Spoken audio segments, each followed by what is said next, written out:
Episode 1। College का पहला दिन। एक लंबा छरहरा और गोरा सा लड़का काली टी शर्ट के ऊपर मोटी सी काली जैकेट और नीली जींस पहने हुए पुरानी दिल्ली रेलवे स्टेशन के प्लेटफॉर्म पर उतरा। उसके कंधे पर एक लाल बैग टंगा हुआ था और एक पुरानी सी अटैची उसने अपने दाएं हाथ में पकड़ी थी। उसने स्टेशन पर इधर उधर देखा, लेकिन सुबह 6 बजे की सर्दी के कारण उसे कोई कुली नजर नहीं आया। स्टेशन पर बहुत ही कम लोग थे और जो थे वो उसी ट्रेन से उतरे थे जिससे वो लड़का उतरा था। कुली ना मिल पाने के कारण उसने मन ही मन कहा, कहां फंस गया यार। लेकिन अब रेलवे स्टेशन को कोसने से कोई फायदा नहीं होने वाला था, इसलिए वो अटैची को पहिए से घसीटते हुए स्टेशन के बाहर निकल आया। स्टेशन से बाहर निकलकर उस लड़के को दिल्ली की चुभने वाली सर्दी का पहला एहसास हुआ। उसके कदम तेज हो गए। स्टेशन के बाहर हल्के हल्के कोहरे के बीच 2-4 ऑटो खड़े हुए थे। वो लड़का तेजी से सबसे पहले ऑटो के पास पहुंचा। ऑटो वाला बैठा बैठा ही ऊँग रहा था, लेकिन उस लड़के की तेज आवाज सुनकर एकदम से चौंकते हुए उठ बैठा। भैया राममूर्ति इंस्टीट्यूट ऑफ टेक्नोलॉजी चलोगे? ऑटो वाला आंखें मलते हुए बोला। हाँ चलेंगे, लेकिन 30 रुपए भाड़ा लगेगा। उसके बाद लड़के ने उससे कोई सवाल नहीं किया। शायद भीषण सर्दी के कारण उसने ऑटो वाले से मोल भाव करना ठीक नहीं समझा। झट से सामान को लेकर ऑटो के अंदर बैठ गया और ऑटो चल पड़ा। ऑटो अपनी गति से आगे बढ़ रहा था और वो लड़का अपने ही ख्यालों में खोया था। 15 मिनट बाद उसकी तंद्रा भंग हुई जब ऑटो वाले ने कहा, साहब कॉलेज आ गया आपका। वो लड़का एकदम से चौंका। वो ऑटो से बाहर निकलते हुए बोला, अरे भैया इतनी सी दूरी के 30 रुपए। ऑटो वाले ने उसे अजीब तरीके से घूरा और पूछा, आप दिल्ली के नहीं हो क्या साहब? नहीं, मैं आगरा का रहने वाला हूं। सुनकर ऑटो वाला मुस्कुराया और कहा, अरे दिल्ली है साहब, दिल्ली है। यहां से दुगने रेट पर ऑटो चलते हैं यहाँ। पैसे भी आपके बैठने से पहले ही रेट फिक्स हो चुका था ना। विवेक ने उससे ज्यादा बहस करना ठीक नहीं समझा। जेब में हाथ डाला और 10-10 के 3 मुड़े तोड़े से नोट उसको पकड़ा दिए। अब उस लड़के को उसके सामान समेत कॉलेज के गेट पर छोड़कर ऑटो जा चुका था। वो मुड़ा और कॉलेज के बड़े से गेट पर तीखी नजर डाली। उस बड़े से गेट के अंदर उसे अपने जीवन के 4 साल बिताने, ये विचार ही उसके अंदर झुरझुरी सी कर रहा था। उस समय कॉलेज का गेट बंद था। उस लड़के ने गेट में लगी लोहे की सलाखों के बीच से ही अंदर नजर डाली। दाईं और बाईं तरफ हरे भरे मैदान थे और बीच में एक चौड़ी सी सड़क जो आगे को जा रही थी। पिछले कुछ दिन की यादें वापस से उसकी सहन में आ रही थी। उसे याद आया कि कैसे उसने घर पर इसी कॉलेज में जाने के पीछे कितनी लड़ाई की थी। उसके पिता उसे समझा रहे थे, विवेक तुम्हारा सिलेक्शन जब एनडीए में हो चुका है तो तुम्हें इस प्राइवेट इंजीनियरिंग कॉलेज में ही क्यों जाना है? विवेक ने अपनी सफाई दी, पापा मुझे कोडिंग में इंटरेस्ट है और राममूर्ति कॉलेज में कंप्यूटर साइंस की ब्रांच को लोग बहुत अच्छा मानते हैं। पापा का पारा चढ़ चुका था। वो गुस्से से बोले, अरे अगर इंजीनियरिंग कॉलेज में जाना था तो क्रैक कर लेता। आईआईटी इस प्राइवेट कॉलेज में जाकर क्या करेगा? कितनी कंपनियां आती होंगी यहाँ प्लेसमेंट देने। जब एनडीए में सिलेक्शन हो गया तो चुपचाप ले लो एडमिशन।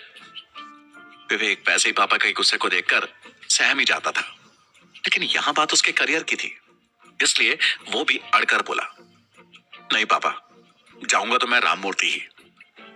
विवेक के पिता ने अपना संयम खोकर उसे एक तेज थप्पड़ जड़ दिया। मां उसे बचाने को आगे बढ़ी, लेकिन पीछे से विवेक की बड़ी बहन शांति ने उन्हें रोक लिया। शांति चाहती थी कि विवेक और पापा आपस में बातचीत करके मामला सुलझा ले, लेकिन उसे क्या पता था कि बात सुलझने के बजाय और बिगड़ जाएगी। दरअसल बात यह थी कि बचपन से ही विवेक में कंप्यूटर और उससे जुड़ी चीजों को लेकर अजीब सी दिलचस्पी थी। जहां उसका बड़ा भाई मनोज और उससे भी बड़ी शांति हर क्लास में फर्स्ट आते थे, वहीं विवेक अपने स्कूल का एक एवरेज स्टूडेंट था। वो हर सब्जेक्ट में पास होने लायक मार्क्स ले आता, लेकिन कंप्यूटर के सब्जेक्ट में उसके जितने नंबर कोई भी नहीं ला पाता था। वक्त के साथ कंप्यूटर की दुनिया में विवेक की रुचि बढ़ती गई। फर्स्ट ईयर में ही वो सी लैंग्वेज, जावा और पाइथन कोडिंग सीखकर ऐसे ऐसे प्रोग्राम्स बिल्ड करने लगा जिसे देखकर उसके स्कूल के टीचर दांतों तले उंगलियां दबा लेते। उनके स्कूल के पेरेंट्स टीचर मीटिंग में भी, जहां बाकी सब्जेक्ट्स के टीचर विवेक के माता पिता से उसकी पढ़ाई पर ध्यान देने के लिए बोलते, वहीं कंप्यूटर टीचर उसकी तारीफ करते नहीं थकते। उसके माँ बाप भी मीटिंग से घर आकर उसे बहुत डांटते। वे अक्सर कहते कि 2 लायक बच्चों के बाद एक नालायक ने उनके घर में जन्म ले लिया है। लेकिन इन सब चीजों का असर विवेक पर बहुत ही कम होता था। वो बहुत ही हरफन मौला और बेफिक्र किस्म का लड़का था। स्कूल में अपने कंप्यूटर कोडिंग के ज्ञान के दम पर वो कई शरारतें भी कर चुका था। एक बार उसने अपने स्कूल के कंप्यूटर सिस्टम को ही हैक कर लिया था और स्कूल एडमिनिस्ट्रेशन को जो भी परेशानी हुई, उसके कारण विवेक को कुछ दिनों के लिए स्कूल से सस्पेंड भी कर दिया गया था। विवेक के साथ ये बड़ी समस्या थी कि वो कभी भी ज्यादा सीरियस होकर नहीं रहता था। 12वीं के बोर्ड में उसके एवरेज मार्क्स आए थे। तब भी वो पापा से डांट खाकर शाम को दोस्तों के साथ क्रिकेट खेलने चल दिया। विवेक के पिता रमेश जोशी और माता सुषमा जोशी को उसकी बड़ी चिंता होती थी। वो हमेशा उससे करियर को लेकर सीरियस होने को कहते और विवेक हर बार उनकी बात अनसुनी कर देता। इसी वजह से उनके बीच कम्युनिकेशन गैप की समस्या भी बढ़ती गई। विवेक अपने से 1 साल बड़े मनोज से भी फूल नहीं खाता था। जब मम्मी पापा विवेक को डांटते तो सबसे ज्यादा मजा मनोज को ही आता। वो एक कोने में खड़ा होकर हंसी दबाने की कोशिश करता। विवेक की नजर भी हंसते हुए मनोज पर पड़ती, पर चूंकि माँ बाप की डांट का केंद्र उस वक्त वही होता, इस कारण से उसे उस वक्त नजरें झुकाकर खड़े रहना पड़ता। अगर घर में कोई ऐसा था जिससे विवेक की बनती थी तो वो थी उसकी बहन शांति। मम्मी पापा जब उसे डांटते तो शांति ही बीच में आकर उसे बचाने का प्रयास करती। वो कभी कभी मनोज को भी डपट देती, क्योंकि वो विवेक की मदद करने के बजाय दूर खड़ा उस पर पड़ रही डांट का मजा लेता था। शांति जहां एक अच्छे सरकारी कॉलेज से अपनी एमबीबीएस पूरी कर रही थी, वहीं मनोज का सिलेक्शन भी आईआईटी में हो चुका था। पूरे मोहल्ले में मनोज की वाही वाही हो रही थी और उसकी वजह से विवेक बिल्कुल जल भुन गया था। उससे भी तगड़ी चपत विवेक को तब लगी जब 1 साल की कड़ी मेहनत के बाद भी वो आईआईटी का एंट्रेंस एग्जाम क्लियर नहीं कर पाया। एक बार उसने वाकई मेहनत की थी, लेकिन उसका पेपर क्लियर नहीं हुआ था। मनोज उस वक्त अपने हॉस्टल में था, लेकिन शांति वहीं घर पर थी। घर का माहौल उसके बाद बेहद गंभीर हो चला था, लेकिन उसके बाद विवेक ने और मेहनत की और एनडीए का पेपर क्लियर कर लिया। एक बार फिर परिवार में खुशी की लहर दौड़ गई, लेकिन विवेक ने इस बार भी बम फोड़ दिया जब उसने कहा कि उसे राममूर्ति इंस्टीट्यूट ऑफ टेक्नोलॉजी में एडमिशन लेना है। उसके पिता ने एड़ी चोटी का जोर लगाकर उसे समझाया, लेकिन जब वो नहीं माना तो उनसे रहा नहीं गया और उन्होंने एक जोरदार तमाचा उसके गाल पर रसीद कर दिया। विवेक को अभी भी याद है कि कितने गुस्से में अपना सामान पैक करके वो घर से निकल गया था। उसकी माँ और बहन ने उसे रोकने की पूरी कोशिश की, लेकिन वो रुका नहीं। तभी अचानक वो इन सभी यादों के भंवर से एक झटके में निकल आया। जब गेट के पास आते सिक्योरिटी गार्ड ने उससे पूछा, क्या काम है? विवेक कुछ बोलता उससे पहले कि गार्ड ने एक और सवाल दागा। अच्छा, न्यू एडमिशन हो गया? विवेक ने हाँ की मुद्रा में सिर हिलाया। उसके बाद गार्ड ने गेट खोलते हुए उससे पूछा, वैसे 1 महीना लेट कैसे हो गए आप? वो मेरी काउंसलिंग बाकी थी, विवेक ने अपने मन से बनाते हुए कहा। अब उसका ध्यान गार्ड की तरफ नहीं था। वो आंख चौड़ी करके उस शानदार कैंपस को देख रहा था जो उसे बाहें फैलाए बुला रहा था। उसका नया जीवन शुरू होने जा रहा था, यह सोचकर ही वो हक्का पक्का रह गया था। गार्ड एक रजिस्टर विवेक को पकड़ाते हुए बोला, इसमें अपना नाम, पता और नंबर नोट कर दीजिए। विवेक ने जल्दी जल्दी औपचारिकताएं पूरी की। उसके बाद गार्ड बोला, बॉयज हॉस्टल, यहां से बाईं तरफ। वैसे मुझे बताने की जरूरत भी नहीं है, आप यहां से मुड़ेंगे तो आपको दिख जाएगा। विवेक आगे की तरफ बढ़ने लगा। वो उन हरे भरे मैदानों की तरफ भी सरसरी निगाहों से देखता जा रहा था, जिसमें घास की कटाई करके कई तरह की आकृतियां बनाई गई थी। उन मैदानों के खत्म होते ही एकदम सामने एक बड़ी सी बिल्डिंग थी जिस पर बॉयज हॉस्टल लिखा था। हॉस्टल के बड़े से दरवाजे के अंदर घुसते ही इधर उधर कई सारी लॉबियां थी। हर एक लॉबी में लगभग 8-10 कमरे थे। विवेक ये सब मुआयना कर ही रहा था कि उसके एकदम बगल वाले कमरे में एक बहुत ही हट्टा कट्टा घनी मूंछों वाला लगभग 40 का आदमी बाहर आया और उसकी तरफ देखकर पूछा, नया एडमिशन? जी, विवेक ने धीरे से कहा। मैं वार्डन हूं, राजीव शर्मा। वैसे तुम रजिस्ट्रेशन करा चुके ना? कॉलेज में एनरोलमेंट हो गया ना? जी, वो तो ऑनलाइन ही करा लिया था। इस जवाब के बाद उस आदमी ने पास ही मेज पर पड़ा एक रजिस्टर उठाया और पन्ने पलटते हुए कहा, देखने दो। तुम्हारा नाम विवेक जोशी है क्या? सिर्फ यही एक लड़का बचा है जिसकी सीट है हॉस्टल में। जी यही नाम है मेरा, विवेक ने झेपते हुए कहा। उस रजिस्टर में नजरें गड़ाए हुए ही राजीव बोला, अरे इतना लेट कैसे हो गए बेटा? अभी महीने भर का कोर्स कवर करना पड़ेगा तुमको। विवेक ने वही जवाब दिया जो बाहर गार्ड को दिया था। जी वो दरअसल मेरी काउंसलिंग बाकी बची थी। राजीव आसानी से ये बात मान भी गया। आमतौर पर लड़के 2 राउंड के बाद कॉलेज काउंसलिंग नहीं कराते। तुम 3rd राउंड तक गए थे क्या? जी, विवेक ने फिर धीमे से जवाब दिया। उसका ध्यान वार्डन के सवालों पर नहीं था, वो तो हॉस्टल को निहार रहा था जहां उसे फर्स्ट ईयर के लिए रहना था। राजीव उसे एक चाबी पकड़ाता हुआ बोला, तुम्हारा रूम नंबर 204 है जो कि 2nd फ्लोर पर बाईं तरफ होगा। वो 2 सीटर है। तुम्हारे अलावा एक लड़का और है। उस कमरे के ताले की 2 चाबियां हैं, एक उसके पास है और एक मैंने तुम्हें दे दी। हॉस्टल में 24 घंटे बिजली पानी की सप्लाई है और हर फ्लोर पर काफी सारे बाथरूम है, तो टेंशन मत लेना ज्यादा। जी धन्यवाद। इतना कहकर विवेक ने चाबी अपने जैकेट की जेब में डाल ली और सामान लेकर सीढ़ियों से ऊपर की तरफ बढ़ गया। हॉस्टल में 4 फ्लोर थे। हर फ्लोर काफी खुला खुला था। हर फ्लोर में 3 लॉबियां थी जहां दाईं और बाईं तरफ कमरे बने हुए थे। विवेक ये सब चीजें गौर से नोट करता हुआ रूम नंबर 204 के सामने आ खड़ा हुआ। दरवाजा अंदर से बंद था। उसने दरवाजा खटखटाया, कोई रिस्पॉन्स नहीं आया। कुछ देर रुकने के बाद एक बार फिर जोर से खटखटाया। अरे आ रहा हूं यार, अंदर से किसी की आवाज आई। इतना तो तय था कि अंदर जो भी था विवेक के खटखटाने से पहले बड़ी ही सुकून की नींद ले रहा था। दरवाजा खट से खुला और सामने लोअर और बनियान में पतला दुबला सा लड़का खड़ा था जो आंखें मल रहा था। विवेक ने उसे देखकर मुस्कुराकर हाथ बढ़ाया और कहा, हाय मेरा नाम विवेक है, आपका रूममेट।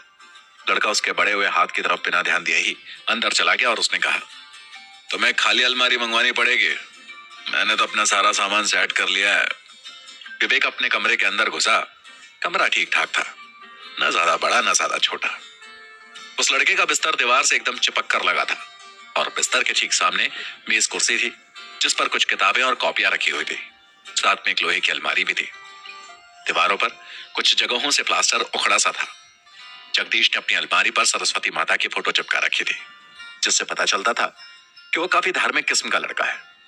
कमरे में एक छोटी सी बालकनी थी जो कि जगदीश के बिस्तर के एकदम पास ही थी।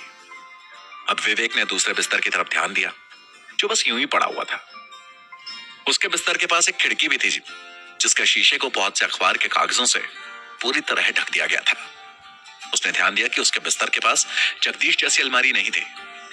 यार अब अलमारी भी उठानी पड़ेगी, उसने मनी मन सोचा और अपना सामान उस बिस्तर के नीचे घुसा दिया। बिस्तर पर ना तो चादर बिछी थी और ना ही तकिया था, लेकिन फिर भी विवेक थम से जाकर उस पर पीठ के बल लेट गया और आंखें ऊपर छत से लगे पंखे पर गड़ी थी जो फिलहाल सर्दी की वजह से बंद था। उसने लेटे लेटे ही अपने रूममेट से वापस पूछा, सुनो तुम्हारा नाम क्या है? वो लड़का जो वापस होने की कोशिश कर रहा था ऊँघते हुए जवाब दिया, जगदीश दुबे, पटना से हैं हम। तुम कहां से हो? आगरा से। वैसे मुझे तुम्हारे लहजे की वजह से ही लग रहा था कि तुम बिहार साइड से होगे। वही लोग मैं को हम बोलते हैं ना। विवेक ने देखा कि उसके सवाल के बाद जगदीश उसे अजीब से तरीके से घूर रहा था। वो बोला, अरे ऐसा थोड़ा ही है, उत्तर प्रदेश में तुम कहीं भी पूरब साइड चले जाओ, गोरखपुर, देवरिया, प्रयागराज, हर जगह तुम्हें ऐसा लहजा मिलेगा। विवेक समझ गया था कि उसके प्रश्न का जगदीश हल्का सा बुरा मान गया था, तो उसने टॉपिक चेंज करते हुए पूछा, अच्छा ये कॉलेज कितने बजे से शुरू होता है? होता तो 9 बजे से है, लेकिन आज और कल नहीं जाना है। अब तक लेटा हुआ विवेक अचानक से उठ बैठा और पूछा, क्यों? ऐसा क्यों? अरे भाई आज सैटरडे है और कल संडे, इसलिए। जगदीश ने तन्मयता से सोते हुए बताया। विवेक ने राहत की सांस ली। उसे तो लग रहा था कि आज उसे तैयार होकर भागना पड़ेगा। घर से लड़ाई करके आने के चक्कर में उसके दिमाग से ये तो निकल ही गया था कि वो सैटरडे के दिन कॉलेज आ रहा है। उसने मन ही मन सोचा कि चलो अच्छा ही हुआ, अब मैं कमरा वगैरह सेट कर लूंगा, आसपास की दुकानों से जरूरत भर का सामान भी ले लूंगा।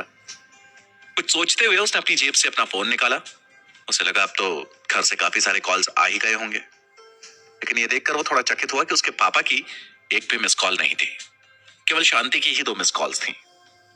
उसने शांति को फोन लगाया, दूसरी तरफ से शांति की आवाज आई, कहां था तू? 2 बार कॉल किया मैंने। हॉस्टल सही से पहुंच गया ना? हाँ दीदी, आप चिंता मत करो, मैं हॉस्टल में ही हूँ, अपने कमरे पे। अच्छा ये बताओ, घर का माहौल कैसा है? शांति थोड़ी धीमी आवाज में बोली, फिलहाल तो अच्छा नहीं है बिल्कुल भी। पापा अभी भी बेहद गुस्से में है। कल से मेरी छुट्टियां खत्म, उसके बाद मुझे भी कॉलेज जाना पड़ेगा, लेकिन पापा जल्दी ही मान जाएंगे। तू ये सब चिंता मत कर, तेरी कॉलेज लाइफ शुरू होने जा रही है, तू उसे एंजॉय कर, और कोई प्रॉब्लम हो तो तुरंत मुझे फोन कर लेना। जी दीदी, विवेक थोड़ा सा दुखी होकर बोला। यूं तो उसके पिता से कई बार अनबन हुई थी, लेकिन इस बार बात हद से थोड़ा आगे ही जाती लग रही थी। उसने फोन अपने बगल में ही रख दिया। इस बार जगदीश ने लेटे लेटे ही विवेक की तरफ मुड़कर पूछा, कौन सी ब्रांच लिए हो? विवेक को भी इस वक्त बातचीत करने वाला कोई चाहिए था। वो बोला, कंप्यूटर साइंस। और तुम? जगदीश गहरी सांस लेकर बोला, अरे हमको भी कंप्यूटर साइंस लेना था, लेकिन पिताजी इलेक्ट्रॉनिक्स एंड कम्युनिकेशन दिलवा दिए, बोले बहुत स्कोप है। अब उनको कहा समझाएं कि जिस भी फील्ड में इंटरेस्ट रहता है उसमें स्कोप अपने आप बन जाता है। वैसे स्कोप तो कंप्यूटर साइंस में भी बहुत है, या फिर ये कहना भी सही होगा कि आजकल उसी का जमाना है। वैसे भी मुझे काफी पहले से कोडिंग वगैरह अच्छी लगती थी, तो अगर अपनी पसंद की फील्ड ली जाए तो क्या बुराई है। यह सुनकर जगदीश के चेहरे पर हल्की सी मुस्कुराहट आ गई। बोला, अरे हम जहां से हैं भाई, वहां इतना पढ़े लिखे लोग तो है नहीं, लेकिन अगर गलती से किसी पड़ोसी के लड़के ने इलेक्ट्रॉनिक्स एंड कम्युनिकेशन से बीटेक कर लिया ना, तो पूरे मोहल्ले को वही ब्रांच अच्छी लगने लगती है। फिर उसके आगे पीछे बाकी चीजों पर ध्यान नहीं दिया जाता। विवेक ने मन ही मन सोचा, अगर इसने सुन लिया कि कंप्यूटर साइंस के चक्कर में वो तो घर ही छोड़कर भाग आया, तो वो कहीं बेहोश ना हो जाए। जगदीश उसकी तरफ मुड़कर बोला, अच्छा सुनो, अभी सुबह सुबह का टाइम है, ज्यादा लड़का लोग जागे नहीं होंगे, बाहर बहुत सी अलमारियां खाली पड़ी हैं, हम दोनों मिलकर एक आध अलमारी कब्जा लेते हैं। लेटा हुआ विवेक तुरंत उठकर बोला, सही कह रहे हो, अलमारी मिलना सबसे जरूरी है। दोनों बाहर लॉबी में आ गए। जगदीश सही कह रहा था, बहुत सी अलमारियां वैसे ही पड़ी हुई थी। एक अलमारी को देखकर जगदीश बोला, ये ज्यादा बड़ी नहीं है, इसे आराम से उठा भी सकते हैं, और तुम्हारा सामान भी फिट हो जाएगा इसमें। उसके बाद उस अलमारी को खिसका खिसका कर कमरे तक लाया गया। अच्छी बात यह थी कि वो कमरे से ज्यादा दूर नहीं थी, वरना खिसकाने में हालत खराब हो जाती। पतली दुबली काया वाला जगदीश तो कोई जोर लगा ही नहीं पा रहा था। सारी मेहनत विवेक को ही करनी पड़ी, लेकिन आखिरकार अलमारी उनके कमरे में पहुंच ही गई। उसके बाद विवेक ने अलमारी के अंदर कपड़े वगैरह सेट करना शुरू कर दिया। अलमारी सेट करने में उसे लगभग आधा घंटा लगा। इन सब कामों में 7:30 बज चुके थे, धूप निकल आई थी। अलमारी सेट करने के बाद जगदीश मुस्कुराते हुए बोला, बधाई हो भाई, तुम्हारी भी हॉस्टल लाइफ शुरू हो गई। विवेक कुछ बोला नहीं, उसे अभी नई जगह सेटल होने में कुछ समय और लगना था।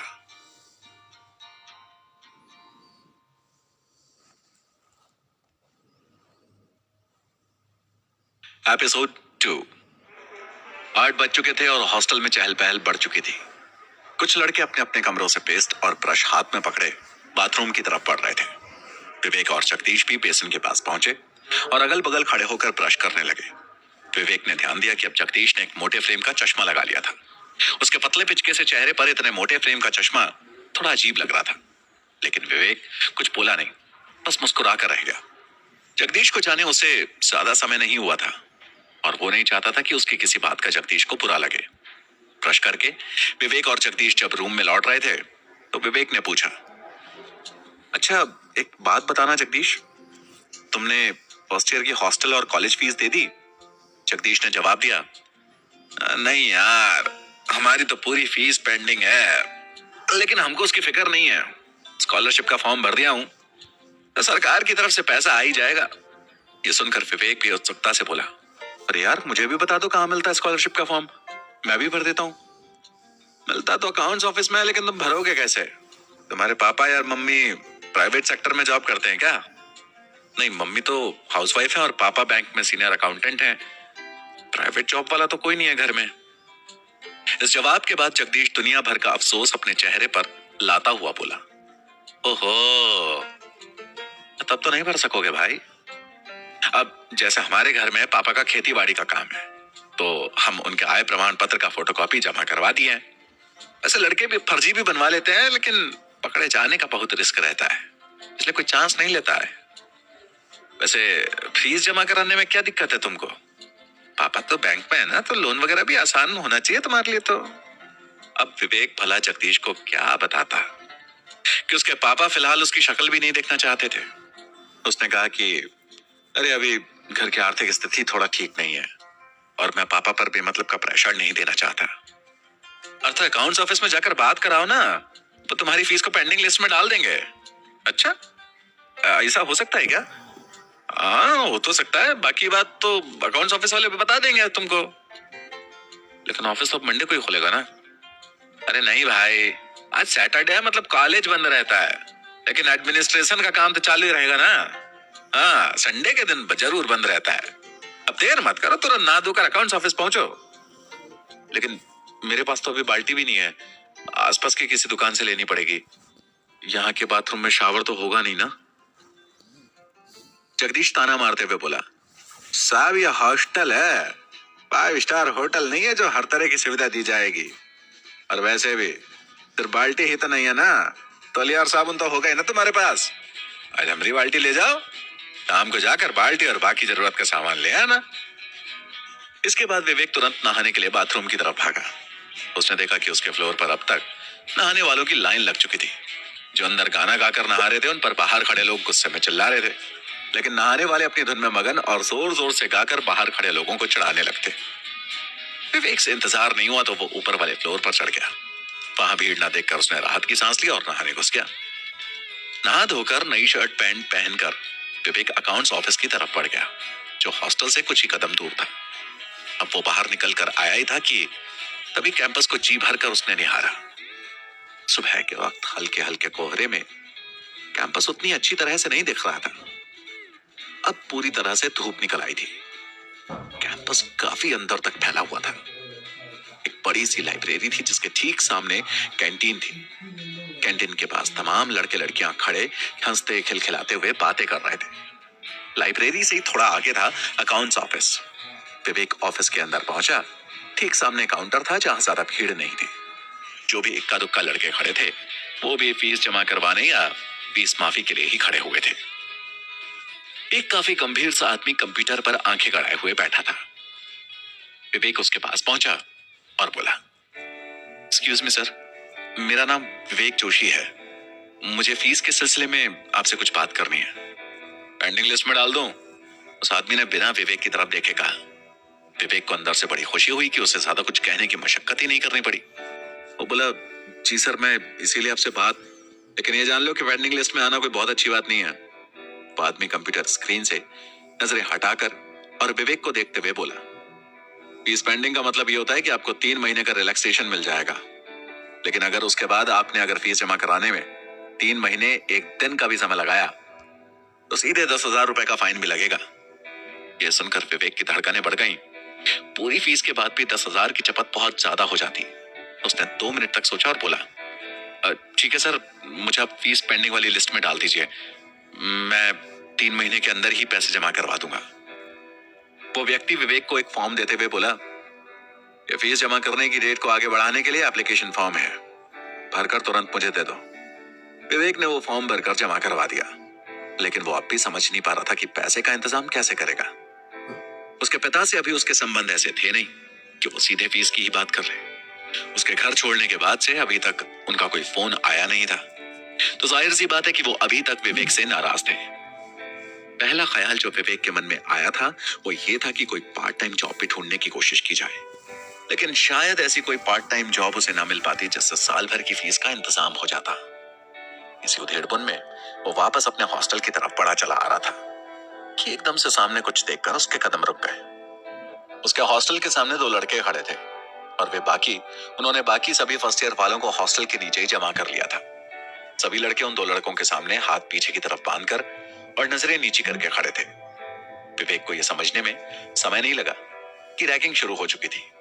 उसने उन दो लड़कों की नजर बचाकर चुपचाप भीड़ में घुसने की कोशिश की, लेकिन तब तक उन दोनों में से एक सीनियर चिल्लाया, ए हीरो, इधर से आ रहा है? 1 महीना हुआ नहीं कॉलेज में आया और अभी से आशिकी शुरू कर दी। चल यहाँ पास आ। बाकी लड़के भी विवेक को देखने लगे। विवेक धीरे धीरे चलता हुआ सीनियर्स के पास पहुंचा। उनमें से एक की त्वचा एकदम दूध की तरह उजली थी और उसके सिर पर एक भी बाल नहीं था। दूसरे की हल्की दाढ़ी थी, सांवला रंग, और वो 6.5 फुट का पहलवान था।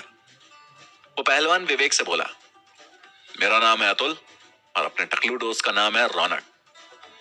ये तो हर कॉलेज की प्रथा है कि सीनियर्स को जूनियर्स ग्रीट करते हैं। चल हमें ग्रीट कर। विवेक नजरें नीचे करके बोला, गुड मॉर्निंग अतुल सर।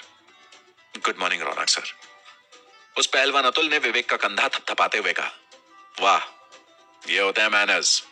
तुम लोगों को भी कितनी बार समझाया कि अगर 2 सीनियर्स जा रहे हैं तो 2 सीनियर्स को अलग अलग गुड मॉर्निंग ग्रीट करना, लेकिन तुम्हारे भेजे में घुसती ही नहीं है बात। हाँ, तूने अपना नाम तक बताया ही नहीं। जी मेरा नाम विवेक है। विवेक अपना कंधा सहलाकर बोला। हालांकि वो खुद भी कसरत करता था, लेकिन उस लंबे चौड़े अतुल के भीतर कुछ ज्यादा ही जान थी। रौनक अपनी ठोड़ी पर हाथ फेरता हुआ बोला, तो विवेक, तुम अभी कहां से आए? जी अकाउंट्स ऑफिस गया था। रौनक और अतुल एक दूसरे की तरफ देखकर मुस्कुराए और वापस विवेक की तरफ देखकर बोले, ऐसा ही बता, गर्लफ्रेंड से मिलने गया था ना? विवेक हल्का सा झेपते हुए बोला, सर गर्लफ्रेंड तो है ही नहीं। रौनक ने थोड़ा फ्रेंडली अंदाज में पूछा, अरे शर्मा मत, अगर है तो बता दे, इसमें शर्माने वाली क्या बात है? हाँ, अगर नहीं है तो जरूर शर्माने वाली बात है। इसके बाद रौनक और अतुल दोनों जोर से खिलखिलाकर हंसने लगे। विवेक थोड़ा और खोलकर बोला, अरे मैं तो आज ही आया हूं सर, अभी कहां से बन जाएगी गर्लफ्रेंड? अतुल थोड़ा हैरानी से बोला, है आज ही आया? तू भी 3rd राउंड की काउंसलिंग पूरी करके आया क्या? जी विवेक टालने के लिए बोला, लेकिन वो दोनों विवेक को इतनी जल्दी छोड़ने के मूड में लग नहीं रहे थे। रौनक ने पूछा, और बताओ विवेक, कहां से हो? जी आगरा से हूं सर। विवेक बोला, वैसे यहाँ गोरखपुर से कितने लोग हैं? अतुल ने बाकी लड़कों की तरफ देखकर पूछा। काफी सारे लड़कों ने हाथ उठा दिया। विवेक ने ध्यान दिया कि भीड़ में खड़े जगदीश ने भी फटाक से हाथ उठा दिया था। रौनक उनको देखकर बोला, देखो, गोरखपुर से मेरा और अतुल का खास लगाव है, क्योंकि हम दोनों की ही गर्लफ्रेंड गोरखपुर से हैं। इसलिए गोरखपुर वासियों को छोड़कर बाकी सब लोग 1 घंटे के लिए मुर्गा बन जाओ। बाकी लड़के एक दूसरे का मुंह ताक रहे थे। अतुल आगे आकर बोला, अबे एक दूसरे का मुंह क्या देख रहे हो? आज तुम्हारी क्लास नहीं है ना, इसलिए हम तुम्हारी क्लास लेने आए हैं। चलो फटाफट मुर्गा बनो। कोई और चारा ना देखकर बाकी सब लड़के घुटनों के बल झुककर मुर्गा बनने ही जा रहे थे कि तभी एक आवाज आई, ये सब क्या हो रहा है बे? बाकी लड़कों के साथ साथ अतुल और विवेक ने भी मुड़कर देखा। एक पतला दुबला लड़का अपने साथ 4 हट्टे कट्टे लड़कों को लेकर आ रहा था। वो लड़का जगदीश से थोड़ा सा सादा स्वस्थ था, लेकिन फिर भी काफी दुबला पतला था। वो एकदम अतुल और रौनक के सामने सीना तान कर खड़ा हो गया और बोला, हाँ भाई, क्या करवा रहे हो? उनके पास ही खड़े विवेक ने ध्यान दिया कि उस लड़के के आने के बाद से अतुल और रौनक के चेहरे का रंग ही उड़ गया था। रौनक बड़े ही आदर भाव के साथ बोला, अरे अंकुर भाई, आपने बताया नहीं कि आप आने वाले हैं, वरना कुछ कुर्सी वगैरह का ही बंदोबस्त कर देते। अंकुर हाथ हिलाकर बोला, अरे उन सब चीजों की जरूरत नहीं है, मुझे बस ये बताओ, मेरा पैसा कब दे रहे हो बे? अतुल कांपता हुआ बोला, दे देंगे भाई, थोड़ा वक्त तो दीजिए। अंकुर के चेहरे पर मक्कारी भरी मुस्कुराहट थी। वो बोला, मतलब फर्स्ट ईयर वालों की रैगिंग लेने का टाइम है तुम दोनों के पास, लेकिन थोड़े से पैसे का जुगाड़ नहीं कर पा रहे। चलो अभी इन्हीं फर्स्ट ईयर वालों के सामने तुम्हारी इज्जत का फालूदा करता हूं। फिर अंकुर लड़कों के झुंड की तरफ मुड़ा और बोला, सुनो भाई लोग, हर इंजीनियरिंग कॉलेज में जाने वाला वो एक गेम जरूर जानता है जिसका नाम है काउंटर स्ट्राइक। ये मल्टीप्लेयर वीडियो गेम है जिसमें 2 गुट एक दूसरे को मारने की कोशिश करते हैं। अब इन लड़कों ने मुझसे 10,000 की शर्त लगाई थी, ये उस गेम में मुझे हराएंगे, लेकिन बेचारे खुद बहुत बुरी तरह से हारे। तो क्या कहना है आपका मित्रों? शर्त के हिसाब से पैसे देने चाहिए या नहीं देने चाहिए? तब लड़के बड़ी खुशी से एक साथ चिल्लाकर बोले, देने चाहिए। सबसे ज्यादा मजा उन्हें इस बात का आ रहा था कि जो दो सीनियर बहुत चिल्ला चिल्ला कर उनकी रैगिंग ले रहे थे, वे अब बड़ी लाचारी से खड़े थे। इन सब घटनाओं के बीच में विवेक बड़ा ही कंफ्यूज हो चुका था। उसे यही समझ में नहीं आ रहा था कि आखिर कौन है ये अंकुर जिससे दो थर्ड ईयर के लड़के इतना खौफ खा रहे हैं। अंकुर बोला, देखो भाई, समय पर पैसा नहीं देने का हर्जाना तो चुकाना पड़ेगा ना। अगर कल तक मेरे पैसे नहीं मिलते हैं तो फिर इन दोनों भाइयों के लैपटॉप पर कब्जा जमा लिया जाएगा। इस वक्त फर्स्ट ईयर के बाकी लड़के जोरों शोरों से हूटिंग कर रहे थे। वहीं अतुल और रौनक बिल्कुल हैरान परेशान खड़े थे। अंकुर रौनक के कंधे पर हाथ रखकर बोला, तो कल तक पैसे का इंतजाम कर लेना, वरना अपना लैपटॉप भूल जाना। इतना कहकर 4-5 हट्टे कट्टे लोगों से घिरा अंकुर आगे बढ़ गया, लेकिन जाते जाते पीछे खड़े अतुल और रौनक को भीगी बिल्ली बना गया। अब इतनी किरकिरी होने के बाद फर्स्ट ईयर के लड़कों को खड़े रहने का कोई मतलब भी नहीं था। सब छटते चले गए। अपने रूम में बैठे विवेक और जगदीश उसी घटना की चर्चा करने में लगे थे। विवेक बोला, अरे एक बात बता भाई, ये अंकुर सर फोर्थ ईयर के हैं क्या? जगदीश हल्की सी आंखें भींच कर बोला, अंकुर सर? अरे वो फर्स्ट ईयर में है। तुम कंप्यूटर साइंस ब्रांच में हो ना, वो भी कंप्यूटर साइंस लिया है बे। विवेक अपने बिस्तर पर ऐसे कूदा जैसे उसे 440 वोल्ट का झटका लगा। क्या? अंकुर फर्स्ट ईयर का है? एक फर्स्ट ईयर के लड़के से इतना खौफ खा रहे हैं थर्ड ईयर के लड़के? अरे बड़ा भौकाल जमाया हुआ है अंकुर ने पहले दिन से। अपने लैपटॉप पर बैठा बैठा ऐसे ऐसे काम कर देता है कि कोई सुन ले तो माने भी नहीं। किसी के पर्सनल चैट या प्राइवेट फोटो सोशल मीडिया पर पब्लिक कर देना, अकाउंट हैक कर लेना, ये सब तो उसके लिए बाएं हाथ का खेल है, इसलिए सब पर दबंगई करता है। विवेक ने मन ही मन सोचा, ये सब काम तो मैं बचपन से करता आ रहा हूं। उसने वापस जगदीश से पूछा, तो ये पैसे के लेन देन का क्या चक्कर था? अरे सुने तो थे तुम। अरे ये लोग कौन खेल की बात कर रहे थे ना। जगदीश माथे पर हथेली मारते हुए याद करने की कोशिश कर रहा था। Counter strike? विवेक ने तपाक से बोला, हाँ वही। अरे हमें तो यहां आकर पता लगा कि ये सब लैपटॉप पर खेले जाने वाला खेला पर ये लोग शर्त लगाते हैं। अतुल और रौनक को काउंटर स्ट्राइक का चैंपियन मानते थे, लेकिन अंकुर की टीम से इनकी टीम बहुत बुरा हारी। सीधे 10,000 की चपत लगी है, नहीं तो जाएगा इनका लैपटॉप। अरे काउंटर स्ट्राइक और पबजी जैसे गेम आजकल ई स्पोर्ट्स में बहुत पॉपुलर हैं। कई लोग इन्हीं खेलों में करियर बनाने निकल जाते हैं क्योंकि जीतने पर पैसा अच्छा मिलता है। स्कूल में मैं खुद बहुत खेलता था ये सब। जगदीश के चेहरे पर हैरत के भाव थे। वो सर पर हाथ रखकर बोला, अरे दादा, ये सब खेला का भी पैसा मिलता है? अबे साला, तभी हम सोचे कि इतना सब शरत लगाकर काहे खेलते हैं ये लोग। विवेक थोड़ी देर के लिए अपने ख्यालों में खो गया। जगदीश उसकी तरफ देखकर बोला, अरे क्या हुआ, क्या सोचने लगे? मैं ये सोच रहा हूं कि मैं भी ये खेल ठीक ठाक खेल लेता हूं, तो क्यों ना मैं भी शर्त लगाऊं। अरे पगला गए हो का? तुम्हारे पास अभी फीस भरने का पैसा नहीं है, सर हार गए तो कहां से दोगे? अरे ये सोचो कि अगर जीत गए तो कितना जीतेंगे। देखो हम तुमको डिस्करेज नहीं करेंगे, लेकिन अंकुर को कॉलेज का सबसे तगड़ा प्लेयर बोलते हैं। उससे जीतना लगभग नामुमकिन है, और हारने के बाद तुमने देख ही लिया कि क्या होता है। इसलिए हमारी बात मानो और ये ख्याल दिमाग से निकाल दो। इतना कहकर जगदीश तो रूम से बाहर आ गया, लेकिन विवेक वहीं बैठा कुछ सोचता रहा। शाम के 5 बजे कैंटीन में अतुल और रौनक अपना माथा पकड़े आमने सामने कुर्सी पर बैठे थे। रौनक बोला, यार ओवर कॉन्फिडेंस वाकई बड़ी बेकार चीज होती है। अंकुर के आने के बाद से जीना हराम हो गया है। अतुल चिढ़कर बोला, ये सब छोड़ दो और आज एटीएम से जाकर 10,000 रुपए निकाल लाते हैं और उससे पीछा छुड़ाते हैं, वरना लैपटॉप गया ही समझो। उसकी जरूरत नहीं पड़ेगी, विवेक ने वहां आते हुए कहा। अरे विवेक, तुम आओ बैठो, अतुल ने कहा। विवेक ने पीछे से कुर्सी ली और उनके पास आकर बोला, आप लोग सिर्फ 10,000 नहीं देंगे, बल्कि अपनी सेल्फ रेस्पेक्ट भी देंगे। पूरा कॉलेज क्या सोचेगा? एक फर्स्ट ईयर के लड़के से थर्ड ईयर के लड़के हार मान गए। हर कॉलेज की एक प्रथा है कि जूनियर्स को सीनियर की इज्जत करनी चाहिए, लेकिन अंकुर ने जिस लहजे में आपसे बात की उसमें दूर दूर तक रेस्पेक्ट का एक कतरा भी नहीं था। परेशान सा अतुल बोला, बात तो तुम्हारी सही है, लेकिन अब हम करें क्या? रीमैच, अंकुर से दोबारा मैच करिए। ये सुनकर रौनक हाथ जोड़कर बोला, अरे माफ कर दो भाई, एक बार जो भुगत लिया वो भुगत लिया, अब तो लैपटॉप पर कोई गेम ही नहीं खेलूंगा मैं। विवेक थोड़ा सा आगे झुककर बोला, अच्छा एक काम करते हैं, आप लोग मुझसे एक मैच करिए, अगर मैं जीता तो हम लोग अंकुर से कल रीमैच करेंगे, वरना तो आप 10,000 दे ही रहे। अतुल और रौनक ने एक दूसरे की तरफ देखा। वो दोनों बहुत ही बेहतरीन काउंटर स्ट्राइक खेलते थे। उन्हें एक साथ जब भी खेला हमेशा जीते, सिर्फ अंकुर ही उन्हें हरा पाया था। अगर विवेक उन्हें हरा देता तो उम्मीद की किरण फिर भी बाकी थी।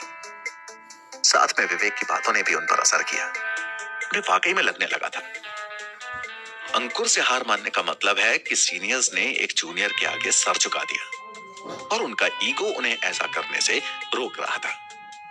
रौनक मुस्कुराकर बोला, ठीक है विवेक, तुम्हारे साथ हॉस्टल चल, वहां तेरी गेमिंग स्किल्स देखेंगे। विवेक बोला, लेकिन मेरे पास लैपटॉप नहीं है। अतुल उसके कंधे पर हाथ रखकर बोला, चिंता मत कर, उसका जुगाड़ हम कर देंगे। कुछ ही देर में विवेक कुछ 3 सीनियर छात्रों के साथ टीम बनाकर अतुल और विवेक की टीम के साथ काउंटर स्ट्राइक खेल रहा था। सभी लोग 3rd ईयर बॉयज हॉस्टल के बाहर मैदान में लैपटॉप में आंखें गड़ाए हुए बैठे हुए थे। वो लोग पूरी तरह तब चौंके जब उसने अंकुर से भी कम समय में इन दोनों लोगों को हरा दिया। रौनक अतुल से बोला, अरे यार, ये तो उस अंकुर से भी ज्यादा खतरनाक खेलता है। कुछ भी कहो यार, लेकिन इस बार 1st ईयर का बैच बहुत खतरनाक आया है। अब हमें पूरा यकीन है कि हमारी खोई हुई सेल्फ रेस्पेक्ट विवेक की वजह से वापस आ सकती है। विवेक ने खुश होकर पूछा, इसका मतलब आप लोग अंकुर के खिलाफ मुझे अपनी टीम में ले लेंगे, है ना?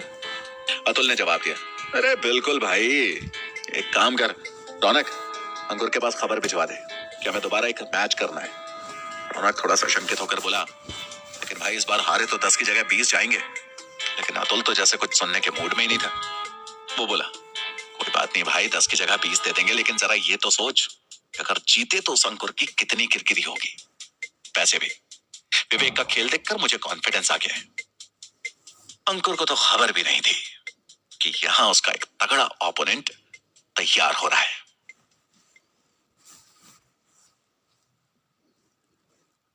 चैप्टर 3।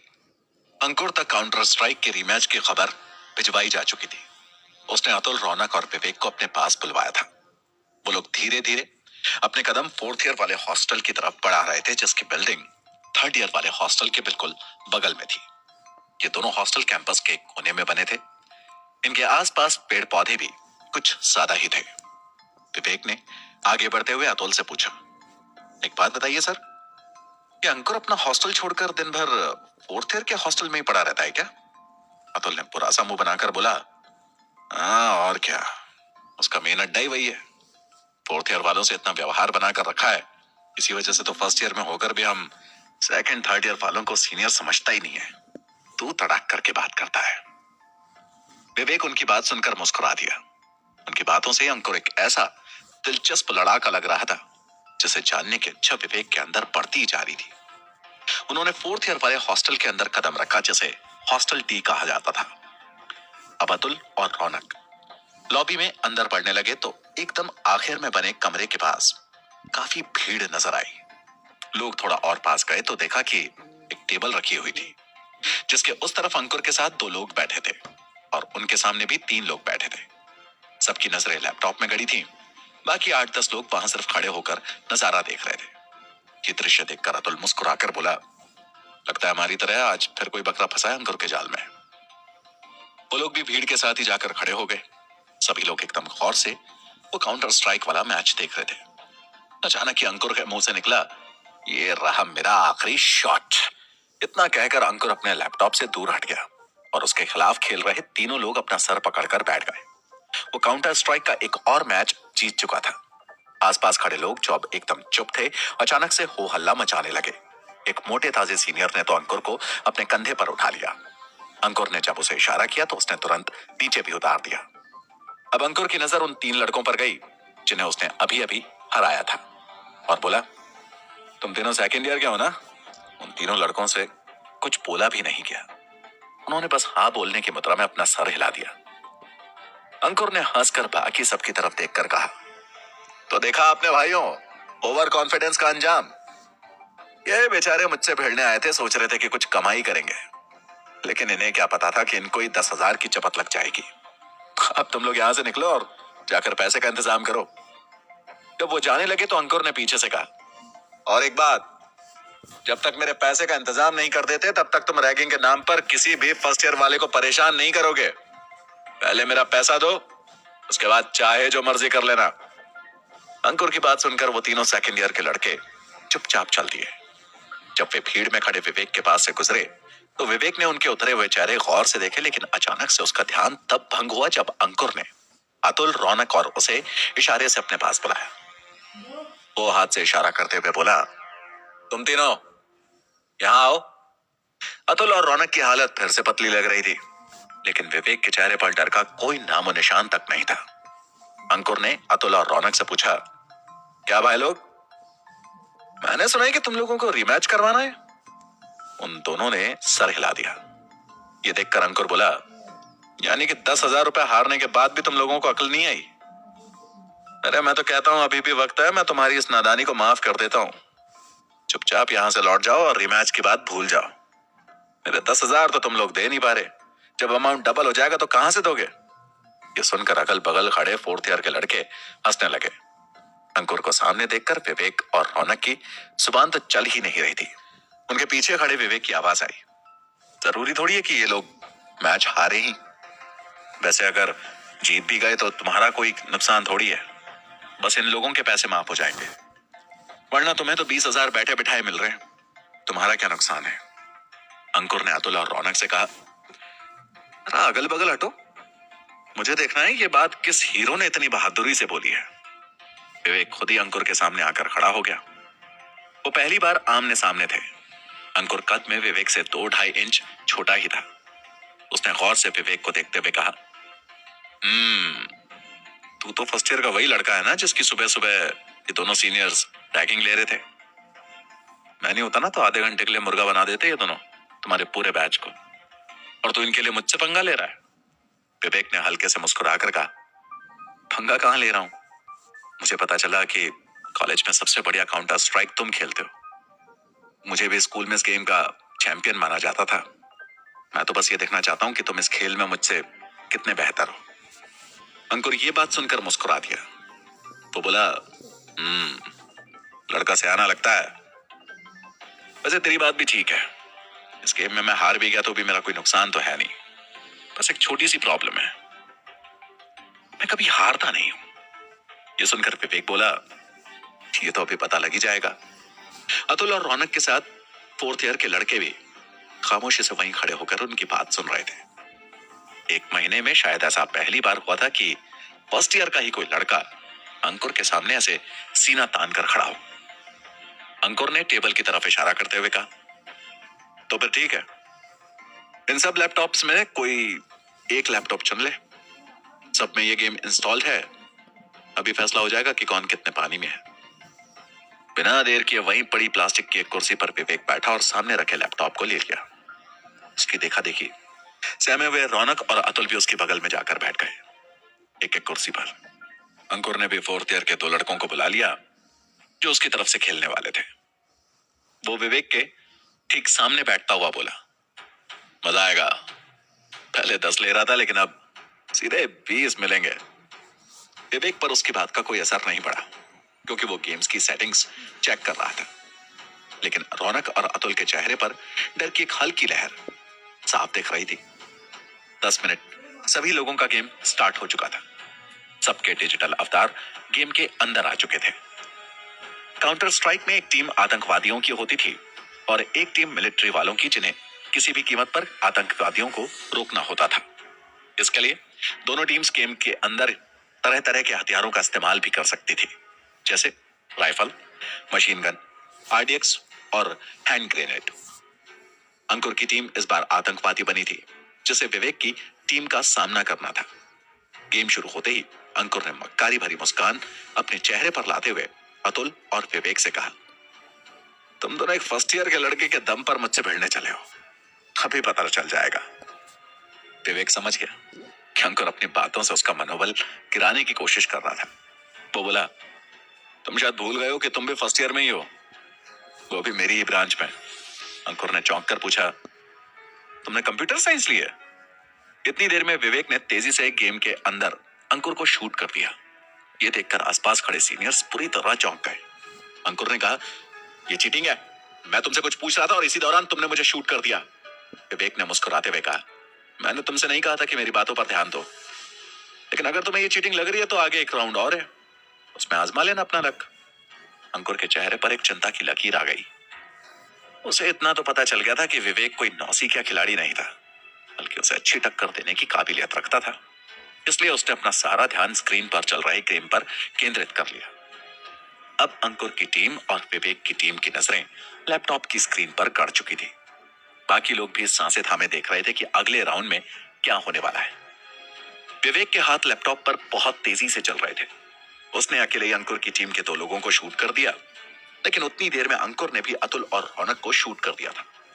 अब मुकाबला विवेक और अंकुर के बीच था। दोनों बहुत तेजी से और बहुत ध्यान से ये गेम खेल रहे थे। गेम के अंदर विवेक का कैरेक्टर अंकुर के कैरेक्टर से कई गज की दूरी पर था, जिसकी वजह से उन दोनों के लिए ही एक दूसरे पर निशाना लगा पाना बहुत ही मुश्किल था। सभी लोग सांस थामे ये मैच देख रहे थे। सबसे ज्यादा तो अतुल और रौनक के दिल की धड़कनें ऊपर नीचे हो रही थी। रौनक ने अतुल के कान में धीरे से कहा, यार रिमैच करवाने के लिए बोलना ही नहीं चाहिए था, मुझे नहीं लगता कि यह विवेक अंकुर को हरा सकता था। लेकिन तभी अचानक विवेक की उंगलियां अचानक से घूमी। उसने एक बटन दबाया और गेम में उसके कैरेक्टर की बंदूक से निकली गोली अंकुर के कैरेक्टर के सिर को भेदती हुई निकल गई। शुरुआत के 5 सेकंड तक तो वहां खड़े किसी व्यक्ति को यह समझ नहीं आया कि यह हुआ क्या, लेकिन फिर अचानक से अतुल और रौनक खुशी से चिल्लाने लगे। अतुल ने तो विवेक को इतना कसकर गले लगाया कि 1 मिनट के लिए उसकी सांसें ही रुक गई। बाकी 4th ईयर वाले भी एकदम स्तब्ध थे। 1 महीने में ऐसा पहली बार हुआ था कि किसी ने अंकुर को पहली बार इस गेम में हराया था। अंकुर भी कुर्सी पर एकदम जड़ होकर बैठा था। वो अपने सामने बैठे विवेक को ऐसे देख रहा था जैसे कि वो कोई 8वां अजूबा हो। अतुल और रौनक अंकुर की तरफ देखकर बोले, हाँ भाई क्या कह रहा था? 10,000 रुपए? अब एक फूटी कौड़ी नहीं मिलने वाली। अंकुर ने कोई प्रतिक्रिया नहीं दी। वो बस भौहें चढ़ाए हुए बैठा हुआ था। विवेक खड़ा होकर अंकुर की तरफ हाथ बढ़ाता हुआ बोला, बहुत ही अच्छा मैच था। नॉर्मली मुझे इतने ध्यान से मैच को खेलने की जरूरत कभी पड़ती नहीं। अगर मेरा ध्यान जरा सा भी भटकता तो तुम मुझे 2 सेकंड में हरा देते। गुस्से में बैठा अंकुर उसके बड़े हुए हाथ की तरफ देखकर बोला, अपनी बधाई अपने पास ही रखो, मुझे सांत्वना देने की जरूरत नहीं है। मैं उन लोगों में से नहीं हूं जो अपनी हार को एक्सेप्ट करने से बचना चाहते हैं। अगर हार गया तो हार गया, एक गेम ही तो है। विवेक ने अपना बढ़ाया हुआ हाथ वापस पीछे ले लिया। तभी अतुल ने विवेक को झकझोरते हुए कहा, अरे इसे छोड़ना, बेचारा हर्ट हो गया है। चल अब इसे तो 10,000 देने नहीं, कम से कम तुझे ही कैंटीन पर पार्टी दे देते हैं।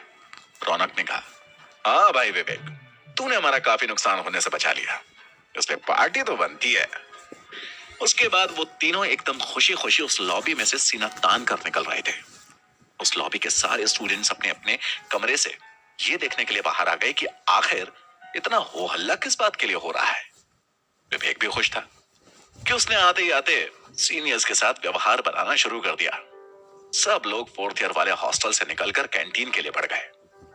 बाकी लोग खामोशी से उन्हें जाते हुए देखते रहे। इधर अंकुर अभी भी कुर्सी पर ऐसे बैठा था जैसे उसे सांप सूंघ गया हो। वहीं खड़े सारे लड़के अब अंकुर को देख रहे थे। उनमें से एक ने धीरे से एक दूसरे लड़के से कहा, इन्हें देखो, ये भाई साहब स्पोर्ट्स फेस्टिवल में कॉलेज की तरफ से काउंटर स्ट्राइक के लिए जाना चाहते थे, लेकिन उस नए लड़के ने तो उसका पत्ता ही साफ कर दिया।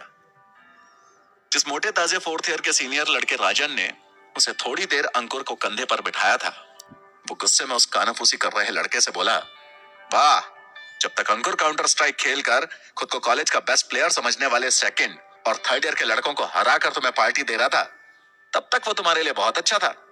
लेकिन आज एक मैच गलती से हार गया तो तुम उसका मजाक उड़ा रहे हो। शर्म आनी चाहिए तुम्हें। अब खेल तमाशा खत्म हुआ, सब अपने अपने कमरे में वापस जाओ। राजन की भारी भरकम काया और वजनी आवाज से ही पता चल रहा था कि फोर्थ ईयर के हॉस्टल में उसका रौब था। उसकी डांट सुनकर वहां भीड़ छटने लगी। सब लड़के अपने अपने कमरों में चल दिए।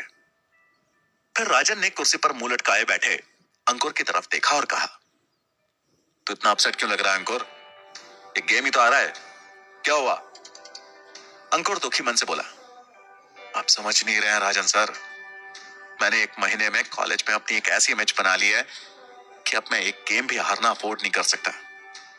हर साल कॉलेज में स्पोर्ट्स फेस्टिवल होता है जिसमें कई तरह के स्पोर्ट्स जैसे फुटबॉल, बास्केटबॉल, बैडमिंटन, चेस वगैरह के साथ ई स्पोर्ट्स में काउंटर स्ट्राइक जैसे वीडियो गेम्स को शामिल करने का चलन भी पिछले कुछ सालों से एकदम से बढ़ा है। हर साल कॉलेज से कुछ ही लोग इन खेलों के लिए चुने जाते हैं जिन्हें दूसरे कॉलेजेस के प्रतियोगियों के साथ कॉम्पीट करके जीतना पड़ता है। जीतने वालों को काफी तगड़ा इनाम भी मिलता है। मैं आपको पहले ही बता चुका हूं कि मेरे घर की फाइनेंशियल कंडीशन क्या है। पापा है नहीं और मम्मी स्कूल में टीचर है। मुझे पढ़ाने के लिए उन्होंने काफी पापड़ बेले हैं, इसीलिए मुझे भी किसी तरह से अपने आप को फाइनेंशियली सपोर्ट करना पड़ेगा। मुझे लग रहा था कि इस बार स्पोर्ट फेस्टिवल में काउंटर स्ट्राइक के लिए अपने कॉलेज की तरफ से मैं और मेरी टीम रहेगी, लेकिन इस नए लड़के ने मुझसे जीत कर यह साबित कर दिया कि ये भी खतरनाक प्लेयर है। अब इस बात की तगड़ी संभावना है कि मेरी जगह ये अपनी टीम लेकर स्पोर्ट्स फेस्टिवल के दौरान कॉलेज की तरफ से काउंटर स्ट्राइक के लिए जा सकता है। राजन ने कहा, तुम मुझसे बात करके क्यों नहीं देखते? काउंटर स्ट्राइक में कॉलेज की तरफ से 3 लोग एक ही टीम में जा सकते हैं। अगर ये तुम्हारी टीम में रहा तो हो सकता है कि तुम लोग अच्छा परफॉर्म कर पाओ। अंकुर ने एक पल के लिए रुककर कहा, मेरी केमिस्ट्री आप लोगों के साथ ज्यादा अच्छी है। विवेक एक बेहतरीन प्लेयर जरूर है, लेकिन उसके साथ 2 मैच करके मुझे यह लग रहा है कि वो एक अच्छा टीम प्लेयर नहीं है। जबकि काउंटर स्ट्राइक में मुझे ऐसे लोग चाहिए जिनमें टीम स्प्रिट हो। अगर वो थोड़ा ऊपर नीचे भी खेलते होंगे तो भी चलेगा। राजन ने पूछा, तो अब तुम क्या करने की सोच रहे हो? क्योंकि ये तो साबित हो गया कि विवेक आगे जाकर तुम्हारे लिए एक अच्छा कॉम्पिटिटर साबित हो सकता है। राजन का यह सवाल सुनकर अंकुर के चेहरे पर एक हल्की सी मुस्कान आ गई। वो बोला, ये विवेक मुझे हराकर बहुत हीरो बन रहा है। इसे पता नहीं किसका पाला आखिर पड़ा किसके साथ है। इसके सामने अपनी स्किल्स का थोड़ा प्रदर्शन करना पड़ेगा ताकि इसे पता चल जाए कि वाकई में अंकुर शर्मा आखिर है कौन। राजन भी समझ गया था कि अंकुर के दिमाग में चल क्या रहा है। उसके चेहरे पर भी हल्की सी मुस्कान आ गई। उसने अंकुर से कहा कि ये लड़का काउंटर स्ट्राइक में भले ही तुम्हें टक्कर दे सकता है, लेकिन इसका सामना अभी तक तुम्हारी हैकिंग स्किल्स से नहीं हुआ। अंकुर कुर्सी से उठता हुआ बोला, तो फिर उसको पता लगना चाहिए कि अंकुर शर्मा वाकई में है कौन, ताकि आगे से काउंटर स्ट्राइक खेलना ही भूल जाए। राजन का कमरा वहीं लॉबी के एकदम आखिर में था जहां बैठकर वे लोग काउंटर स्ट्राइक खेल रहे थे। अंकुर उसके साथ उसके कमरे की तरफ बढ़ गया। कमरे के अंदर ऐसा लग रहा था जैसे कोई अलग ही दुनिया हो। दीवार पर खूबसूरत मॉडल्स के फोटोज लगे हुए थे और उनके ठीक नीचे पूरा पीसी का सेटअप लगा था। डेल कंपनी का 19.5 का एलईडी था। साथ ही में सीपीयू और कूफर सिस्टम एकदम नीचे रखे हुए थे। 2 अलग अलग माउस पड़े थे और गंदा सा धूल जमा कीबोर्ड भी मॉनिटर के एकदम सामने था। अंकुर ने कीबोर्ड पर हल्का सा कपड़ा मार दिया और वहीं स्क्रीन के सामने कुर्सी पर बैठ गया। राजन पीछे अलमारी के पास लगे अपने बेड पर बैठ गया और अंकुर को कीबोर्ड पर तेजी से उंगलियां चलाते हुए देखने लगा। 10 मिनट बाद ही विवेक का फेसबुक अकाउंट उस मॉनिटर की स्क्रीन पर था। यह देखकर अंकुर की आंखें चमक उठी। उसने कुर्सी पर बैठे बैठे ही अपनी उंगलियां चटकाई और धीरे से मुस्कुरा कर बोला, अब विवेक को कॉलेज के आखिरी साल तक याद रहेगा कि अंकुर शर्मा से पाला पड़ा था।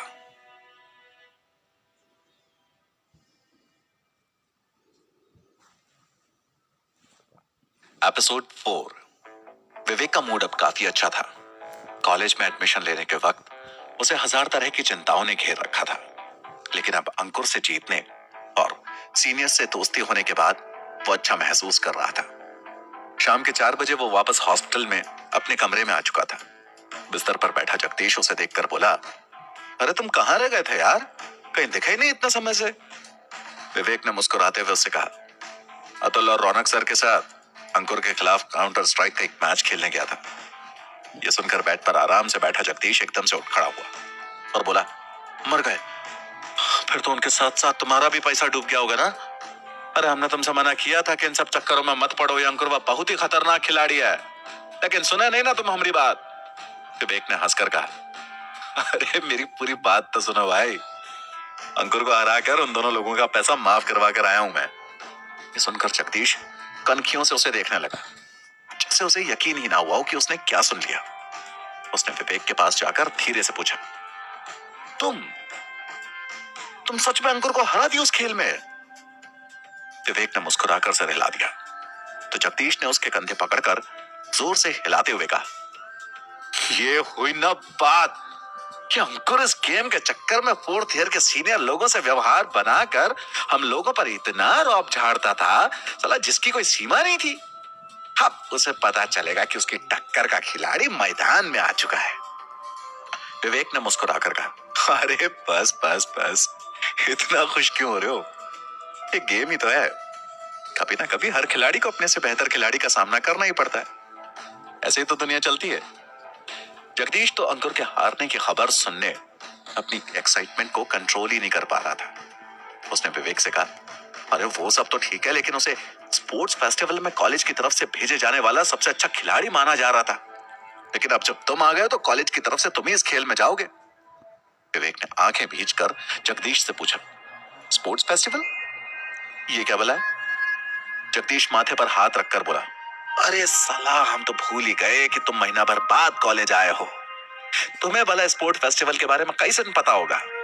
क्या है कि साल में एक दिन इस क्षेत्र के किसी एक कॉलेज में इस फेस्टिवल का आयोजन होता है, जिसमें आसपास के कॉलेज के स्टूडेंट्स भी भाग लेते हैं। तरह तरह के खेल होते हैं, जैसे बास्केटबॉल, फुटबॉल, बैडमिंटन, चेस वगैरह। इसी में काउंटर स्ट्राइक का भी कंपटीशन रखवाया जाता है, जिसमें हर कॉलेज की तरफ से 3 लोगों की टीम जाती है। हालांकि उसमें नाम वगैरह कुछ रहता है या नहीं, इसका हमको आइडिया नहीं है कोई। वैसे कुछ ना कुछ तो मिलता ही होगा, वरना लड़के इतने पागल क्यों होते हैं इस कंप्यूटर पर खेले जाने वाले खेल के पीछे। विवेक उसकी बात सुनकर कुछ सोचने लगा। उसे इस तरह से देखकर जगदीश ने पूछा, तुम किस सोच में पड़ गए भाई? विवेक का चेहरा थोड़ा गंभीर हो गया था। तो बोला, मैं सोच रहा हूँ कि स्पोर्ट्स फेस्टिवल के बारे में थोड़ी सी जानकारी और जुटाऊं। अरे वो तो बाद में जुटाते रहना, पहले साबुन, बाल्टी वगैरह जरूरत का सामान तो जुटा लो। कल से तुम्हारी क्लास में पहला दिन होगा। हमें नहीं लगता कि तो पहले दिन तुम लेट होना चाहोगे। अरे हाँ यार, अच्छा याद दिलाया। विवेक ने कहा, तू भी चलना मेरे साथ, थोड़ा आइडिया भी हो जाएगा कि कॉलेज के बाहर कौन सी दुकानें किस तरफ है। जगदीश के साथ अब उसकी इतनी दोस्ती तो हो ही गई थी कि वो तुम की जगह तू इस्तेमाल कर सकता था। जगदीश भी उसके साथ चलने के लिए फटाक से तैयार हो गया। वो कलाई पर बंधी कड़ी की तरफ देखकर बोला, हाँ ठीक है, हमें भी कुछ खास पढ़ाई तो करनी नहीं है अभी, चलो तुम्हारा सामान ले लिया जाए। उसके बाद दोनों रूम के बाहर निकल गए और कमरे में बाहर से ताला लगा दिया। वो लोग हॉस्टल से निकलकर बाहर आ गए थे। चलते चलते वो कॉलेज के गेट से बाहर निकल गए। कॉलेज के आसपास काफी शांत माहौल था, लेकिन पूरा कैंपस शहर के शोर शराबे से थोड़ा दूर एक ग्रामीण इलाके में बना था। वहां आसपास दुकानें चलाने वाले लोकल लोग भी पास के गांव के ही थे। कॉलेज के गेट के एकदम सामने छोटा सा पोखरा था, जो कि लंबी लंबी झाड़ियों से घिरा हुआ था। कॉलेज आते समय इस पोखरे पर विवेक की नजर नहीं पड़ी थी। वो बस जगदीश के साथ चलते चलते आसपास के माहौल का जायजा ले रहा था। सड़क के एक तरफ थोड़ी बहुत घनी झाड़ियां थी, तो दूसरी तरफ छोटी छोटी दुकानें कतार से लगी हुई थी।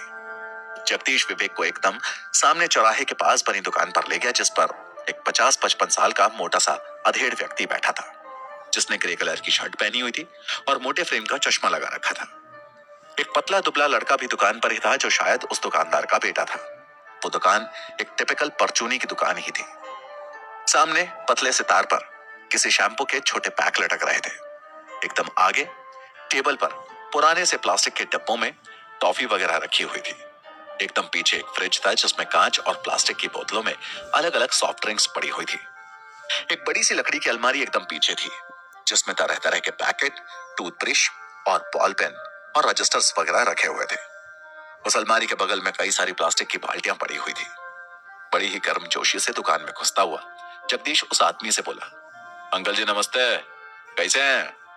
बदले में उस आदमी ने बड़ी ही ठंडी सी प्रतिक्रिया देते हुए कहा, ठीक ही है, क्या चाहिए? जगदीश विवेक की तरफ इशारा करते हुए बोला, जो हमारे दोस्त को बाल्टी साबुन वगैरह चाहिए था, कल से ही कॉलेज ज्वाइन करेगा ना? वो अधेड़ व्यक्ति पीछे खड़े विवेक को गौर से देखता हुआ बोला, नया सेशन तो 1 महीना पहले स्टार्ट हो गया ना? ये सुनकर विवेक ने उन्हें भी वही जवाब दे दिया जो वो कई लोगों को पहले ही दे चुका था। जी दरअसल मैं 3rd राउंड की काउंसलिंग तक रुक गया था, इसलिए लेट हो गया। दुकानदार ने विवेक को ऊपर से नीचे तक देखकर पूछा, कौन सी ब्रांच में हो? जी कंप्यूटर साइंस। विवेक ने तपाक से जवाब दिया। वो बस जल्दी से जल्दी अपने मतलब का सारा सामान लेकर वहां से जाना चाहता था। विवेक का जवाब सुनकर उस दुकानदार ने अपने बेटे को बुलाया जो दूर खड़ा दुकान का कुछ सामान सेट कर रहा था। अक्षत, यहाँ आओ। अपने पिता की आवाज सुनकर अक्षत ने तेजी से उनकी तरफ आकर पूछा, जी पापा कहिए। उन्होंने विवेक की तरफ इशारा करके कहा, ये तुम्हारे बैच में है लेकिन लेट आया है। अगर पढ़ाई से रिलेटेड कोई मदद इनको चाहिए हो तो अपने नोट्स दे देना। अक्षत ने एक पल के लिए विवेक की तरफ देखा और फिर अपने पिता की तरफ देखकर कहा, ठीक है पापा, अगर जरूरत पड़ेगी तो मैं अपने ही नोट्स दे दूंगा। उसके बाद विवेक ने अपने मतलब भर का सामान ले लिया, जिसमें कुछ रजिस्टर, पेन, बाल्टी, साबुन और टूथपेस्ट जैसी कुछ चीजें शामिल थी।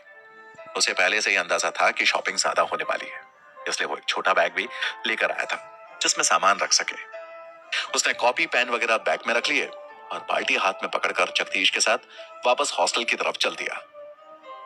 चलते चलते जगदीश ने खुश होकर कहा, वाह चलो ये भी ठीक रहा। अब तो मैं अपने एक बैचमेट का पता तो वहीं दुकान पर ही लग गया। अब बस तुम्हें लाइब्रेरी से अलग अलग सब्जेक्ट्स की बुक्स लेनी है जो कल इंटरवल में जाकर कभी भी ले सकते हो। उसकी इस बात पर विवेक ने कोई प्रतिक्रिया नहीं दी, बस चलता रहा। अचानक से वो दोनों उन छोटी छोटी दुकानों के पास से निकले जो कतार में लगी थी। विवेक की नजर उनमें से एक दुकान की तरफ गई जहां खड़े अंकुर और राजन ने बस अभी अभी सिगरेट जलाना शुरू ही किया था। विवेक को उस तरफ आते हुए देखकर अंकुर ने हाथ हिलाकर उसे बुलाया, अरे विवेक। अपना नाम सुनकर विवेक उनकी तरफ बढ़ा। उसके पीछे पीछे जगदीश भी था। हारने के बाद भी बड़े अच्छे मूड में लग रहा था अंकुर, और ये बात विवेक को पच नहीं रही थी। जब वो उनके पास पहुंचा तो अंकुर ने कहा, सॉरी यार, मैंने तुम्हें बधाई नहीं दी। अब तो स्पोर्ट्स फेस्टिवल में तुम ही अपनी टीम लेकर जाओगे, मेरा तो कोई चांस है नहीं। विवेक बोला, अभी तो मैंने इस बारे में ज्यादा सोचा नहीं है, जो होगा देखा जाएगा। वहीं खड़े राजन ने नाक से सिगरेट का धुआं छोड़ते हुए कहा, अरे देखना क्या है, ये मौका हर किसी को नहीं मिलता। हर कॉलेज से सिर्फ 3 लोगों की टीम सेलेक्ट होती है। अपनी टीम लेकर जाना ही बहुत बड़ी बात है। कम से कम लोग तुम्हें जानेंगे और लड़कियां भी रिकॉग्नाइज करेंगी। ले इसी बात पर सिगरेट पी। इतना कहकर राजन ने एक सिगरेट विवेक की तरफ बढ़ाई, लेकिन विवेक थोड़ा पीछे हटकर बोला, ऑफर करने के लिए शुक्रिया लेकिन मैं सिगरेट नहीं पीता।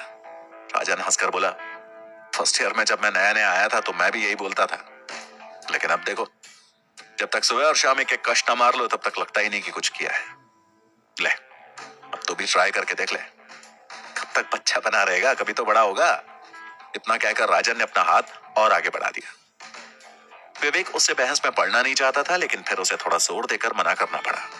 सॉरी सर, लेकिन मैंने सिगरेट को आज तक हाथ नहीं लगाया, तो मेरे लिए थोड़ा मुश्किल है, प्लीज जबरदस्ती मत कीजिए। इतना सुनकर राजन ने सिगरेट वाला हाथ पीछे लेते हुए कहा, हम तो कॉलेज के तौर तरीके सीखने में तेरी मदद करना चाहते थे, लेकिन अगर तुझे हमारे साथ खुलने मिलने में तकलीफ है तो कोई बात नहीं। मैं भी फ्रेशर्स को सिगरेट्स के लिए फोर्स नहीं करता। उनके कॉलेज के एंटी रैगिंग सेल का निशाना नहीं बनना मुझे। पिछली बार 4th ईयर के एक लड़के को रेस्टिकेट होने से बचने के लिए अच्छा खासा जुर्माना भरना पड़ गया था। लोग रैगिंग के कल्चर को खराब बोलते हैं, लेकिन इसी की वजह से सीनियर्स लोग जूनियर्स के साथ में घुल मिल पाते हैं, वरना जूनियर्स अपने एक शैल में ही कैद होकर रह जाते हैं। खैर बेटा, तुम्हारी मर्जी है, अगर सिगरेट नहीं पीनी तो कोई जबरदस्ती तो कर नहीं सकता।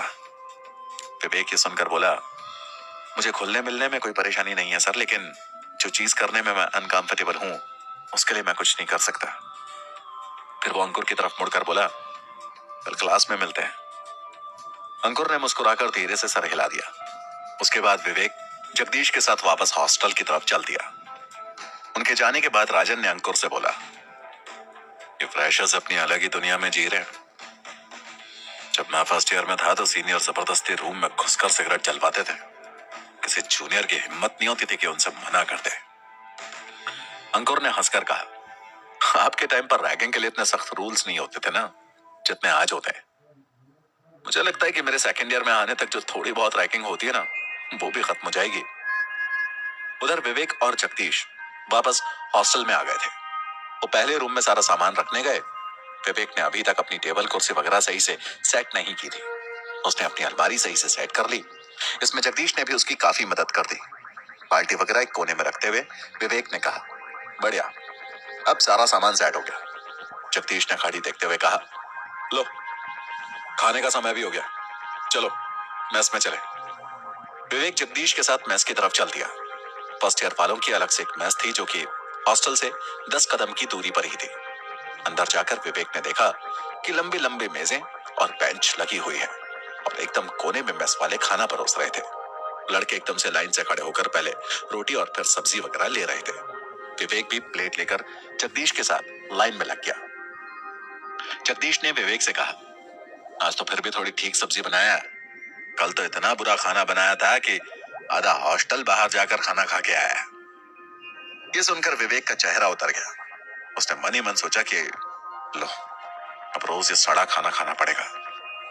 मम्मी से तो घर पर खाने के लिए अलग अलग तरह की फरमाइशें कर लेते थे, हाँ तो वो भी नहीं कर सकते। एक पल के लिए उसे अपने घर का ख्याल आया, लेकिन फिर अगले ही पल उसने अपनी सोच पर काबू पा लिया। उसके बाद वो प्लेट में खाना लेकर जगदीश के साथ एक टेबल पर अधिकार जमाकर बैठ गया। एक कौर तोड़कर खाते हुए जगदीश ने विवेक से पूछा, वैसे ये राजन सर और अंकुर तुमसे इतना बढ़िया से व्यवहार क्यों कर रहे थे? विवेक ने जवाब दिया, पता नहीं, हो सकता है उन्हें लग रहा हो कि एक तगड़ा प्लेयर है, तो अगर इससे बनाकर रखेंगे तो आगे जाकर फायदा मिलेगा। जगदीश ने आगे पूछा, तो क्या तुम और अंकुर एक ही टीम में रहोगे? हो भी सकता है, सच बताऊं तो मैंने कुछ सोचा ही नहीं अभी तक। मैं तो पक्के तौर पर यह भी नहीं कह सकता कि मैं स्पोर्ट्स फेस्टिवल में हिस्सा लूंगा भी या नहीं। तभी उसने देखा कि जगदीश कुछ लड़कों को हाथ हिलाकर अपने पास बुला रहा था। उसने पूछा, क्या हुआ, किसे बुला रहे हो? उत्साहित होकर वो बोला, अरे हमारी ही ब्रांच के लड़के हैं, रुको तुमसे मिलवाते हैं सबको। अचानक से जगदीश की क्लास के 3-4 लड़के वहीं उनकी बेंच पर आकर बैठ गए।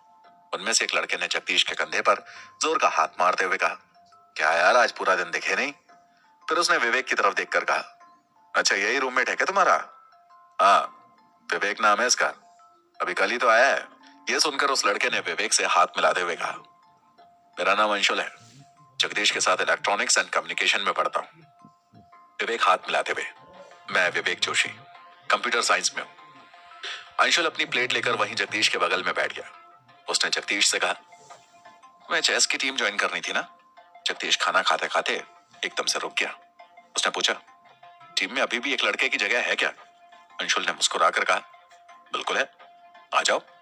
जगदीश खुश होकर बोला, अरे बहुत सही यार, दोस्त हो तो तुम्हारे जैसा, वरना ना हो। विवेक को उनकी बातें कुछ समझ में नहीं आ रही थी। उसने अंशुल से पूछा, किस बारे में बात हो रही है? अंशुल ने उसकी तरफ मुड़कर कहा, अरे तुम्हारा रूममेट चेस का बेहतरीन खिलाड़ी है, हम लोग स्पोर्ट्स फेस्टिवल के लिए चेस की टीम चुन रहे थे। जगदीश की पोजीशन कंफर्म नहीं थी, अब हो गई। वाह, बधाई हो, विवेक ने मुस्कुराकर जगदीश से कहा। जगदीश बोला, अरे तुम क्या हमें बधाई दे रहे हो, तुम खुद भी तो काउंटर स्ट्राइक के लिए तगड़े कंटेंडर हो। अरे तुम्हें पता है अंशुल, इन भाई साहब ने काउंटर स्ट्राइक में अंकुर को हरा दिया। ये सुनकर अंशुल हक्का बक्का रह गया।